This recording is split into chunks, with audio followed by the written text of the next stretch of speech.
नौकरानी एक घर के लिए कितनी जरूरी होती है, आइए देखते हैं। अरे बहू, ये देख, सारा साबुन बर्तन में रह गया। ये नौकरानी कोई काम नहीं करती, गंदा काम करके चली जाती है और ढेर सारा पैसा ले जाती है। अरे मम्मी जी, उसने तो साफ किया ही था। मेरे ही हाथ से इस ग्लास में सर्फ गिर गया था। अरे बस कर झूठी, उसे बचाने के लिए सारी जुगत लगा ले, लेकिन मैं तो इसे निकाल कर ही रहूंगी। हमारे जमाने में ना कोई नौकरानी थी और ना ही ये चिकने बर्तन। चूल्हे के जले बर्तनों को राख रगड़ कर साफ किया करती थी मैं। अरे माँ जी, मैं कहाँ बचा रही हूँ उसे। और वैसे भी आजकल नौकरानी जरूरत नहीं, स्टेटस सिंबल बन गया है। अब आप बताओ, मैं मुन्ना को नीचे घुमाने ले जाऊं तो लोगों से क्या बोलूं? झाड़ू पोछा खुद लगा रही हूँ। लोग सीधा यही पूछते हैं कि कौन सी नौकरानी काम कर रही है तेरे घर पर। अरे बस कर, ये भी कोई बात होती है? मम्मी जी, आप नहीं समझेंगी। शाम को नौकरानी घर आकर काम कर ही रही होती है कि सास को कहती है, माँ जी एक बात बोलूं, बुरा न मानना।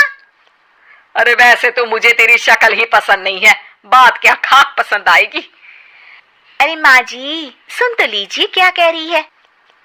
तो मैंने कौन सा उसका मुंह पकड़ लिया है?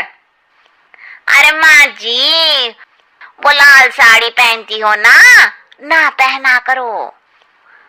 सास का गुस्सा अब तो 7वें आसमान पर होता है। अरे वाह जी वाह, क्यों ना पहना करूं?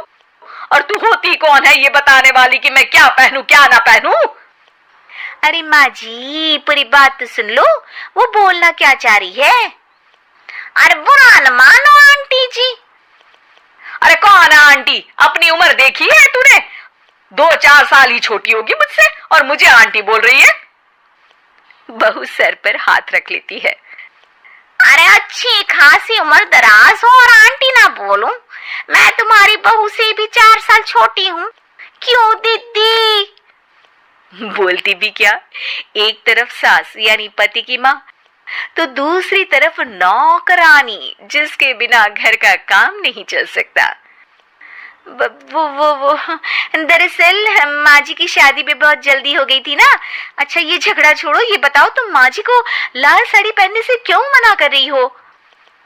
वो ना, इनकी उम्र की सारी औरतें सोसाइटी में इनके लिए बात करती हैं कि तुम्हारी सास बुढ़ी घोड़ी लाल लगाम है। बहू को ये सुनकर गुस्सा आ जाता है। अरे वाह वाह, कौन बोलता है जी? खुद क्या है यहाँ की औरतें, बाल सफेद लेकिन टाइट जींस और कोई कुछ भी पहने। अरे पहनना हमारा निजी हक है, किसी को कुछ हक नहीं बनता कि वो मेरी सास के लिए कुछ बोले। मैं आज ही जाकर माँ जी के लिए लाल जींस लेकर आऊंगी, फिर देखो कोई क्या बोलता है। अरे चुप लाल जींस। अरे सुन नौकरानी के बच्ची, जाकर बोल दे उन लोगों से कि उन लोगों की तरह मैं उड़ती नहीं फिरती हूँ घर बार छोड़कर। अपने बच्चों और नाती पोतों में मन लगाती हूँ, ना कि सारा दिन ताश के पत्तों में आग गड़ाकर 3 पत्ती खेलूं। नौकरानी वहां से चली जाती है। वैसे बहू, नौकरानी के क्या फायदे हैं ये तो पता नहीं, लेकिन सबसे अच्छा तो ये कि पता चल जाता है कि कौन किसके लिए क्या बोल रहा है। सोसाइटी में तेरा नौकरानी रखने का इरादा बिल्कुल ठीक था। अगले दिन उन लोगों के घर की बेल बजती है। बहू दरवाजा खोलती है कि सामने कुछ औरतें खड़ी होती हैं। अरे बहू, कहाँ है तेरी सास? बुला जरा। अरे बहन जी, आप सारी एक साथ आइए आइए, कैसे आना हुआ? अरे 3 पत्ते खेलने आई हैं, क्यों खेलोगी? क्यों नहीं, वैसे भी बड़े दिन हो गए, एंटरटेनमेंट हुआ नहीं। बहू जा जाकर पकोड़े तो बना ला। अरे बस करिए, आगे कुछ पीछे कुछ।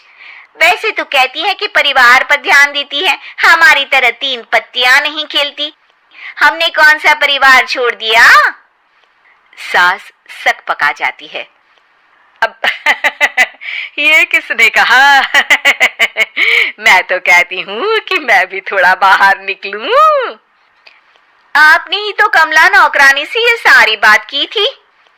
सास और बहू को अब सारी कहानी समझ आ जाती है कि सोसाइटी की औरतें क्यों भड़क रही हैं। माफ करिए आंटी, मैं छोटी हूँ लेकिन फिर भी पहले तो आप लोगों ने माँ की लाल साड़ी का मजाक उड़ाया था ना। हाँ हाँ उड़ाया था, लेकिन उससे पहले तो तुम लोगों ने हमारी जीन्स के बारे में बात की थी। अरे क्यों ना पहने हम जीन्स, तुम्हारे पैसों की थोड़ी ना है। सास और बहू सर पकड़कर बैठ जाती है। देखा बहू, ये खेल कर गई तेरी नौकरानी, यहाँ की बात वहां तो वहां की बात यहाँ। दोनों किसी तरह औरतों को समझा बुझाकर घर भेजती है और कसम खाती है कि नौकरानी को नौकरानी ही रहने देंगी।